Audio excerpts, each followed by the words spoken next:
ಹೋಟೆಲ್ಗಿಂತಲೂ ರುಚಿಯಾಗಿರುವಂಥ ಪನ್ನೀರ್ ಗ್ರೇವಿನ ಮನೆಯಲ್ಲಿನೇ ತುಂಬಾ ಸುಲಭವಾಗಿ ಅತ್ಯಂತ ಕಡಿಮೆ ಸಮಯದಲ್ಲಿ ಯಾವ ರೀತಿ ಮಾಡೋದಂತ ತೋರಿಸ್ತಾ ಇದ್ದೀನಿ.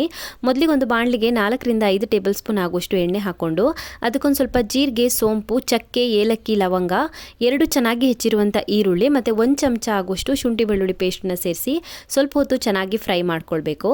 ಈರುಳ್ಳಿನ ಫ್ರೈ ಮಾಡ್ಕೊಂಡ ನಂತರ ಅದಕ್ಕೆ 1.5 ಚಮಚ ಆಗುವಷ್ಟು ಅಚ್ಕಾರದ ಪುಡಿ, ಅರ್ಧ ಚಮಚ ಆಗುವಷ್ಟು ಧನಿಯಾ ಪುಡಿ, 1/4 ಚಮಚ ಆಗುವಷ್ಟು ಗರಂ ಮಸಾಲೆ ಪುಡಿ, 1/4 ಚಮಚ ಆಗುವಷ್ಟು ಅರಿಶಿನ ಪುಡಿ ಮತ್ತು ಸ್ವಲ್ಪ ಉಪ್ಪನ್ನು ಸೇರಿಸಿ ಉರಿನ ಮೀಡಿಯಂ ಫ್ಲೇಮಲ್ಲಿ ಇಟ್ಕೊಂಡು ಮಸಾಲೆ ಐಟಮ್ಸನ್ನು ಚೆನ್ನಾಗಿ ಫ್ರೈ ಮಾಡ್ಕೊಳ್ಬೇಕು.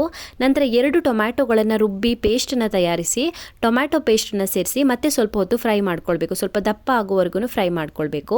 ನಂತರ ಇದಕ್ಕೆ 4 ರಿಂದ 5 ಟೇಬಲ್ ಸ್ಪೂನ್ ಆಗುವಷ್ಟು ಮೊಸರನ್ನ ಸೇರಿಸಿ ಮತ್ತೆ ಒಂದು 2 ರಿಂದ 3 ನಿಮಿಷದವರೆಗೂ ಫ್ರೈ ಮಾಡಿಕೊಂಡು 1 ಲೋಟ ಆಗುವಷ್ಟು ನೀರು, ರುಚಿಗೆ ತಕ್ಕಷ್ಟು ಉಪ್ಪು ಮತ್ತು 200 ಗ್ರಾಮ್ ಆಗುವಷ್ಟು ಪನ್ನೀರನ್ನು ಸೇರಿಸಿ ಸ್ವಲ್ಪ ಕಸೂರಿ ಮೇಥಿನ ಸೇರಿಸಿ ಮುಚ್ಚಳ ಮುಚ್ಚಿ 10 ನಿಮಿಷಗಳ ಕಾಲ ಕುಕ್ ಮಾಡಿಕೊಂಡು ಕೊನೆಯಲ್ಲಿ ಕಟ್ ಮಾಡ್ಕೊಂಡಿರುವಂಥ ಹಸಿಮೆಣಸಿನಕಾಯಿ ಮತ್ತು ಚೆನ್ನಾಗಿ ಹೆಚ್ಚಿರುವಂಥ ಕೊತ್ತಂಬರಿ ಸೊಪ್ಪನ್ನು ಸೇರಿಸಿ ಮಿಕ್ಸ್ ಮಾಡಿಕೊಂಡ್ರೆ ಹೋಟೆಲ್ಗಿಂತಲೂ ರುಚಿಯಾಗಿರುವಂಥ ಪನ್ನೀರ್ ಗ್ರೇವಿ ರೆಡಿ ಆಗುತ್ತೆ.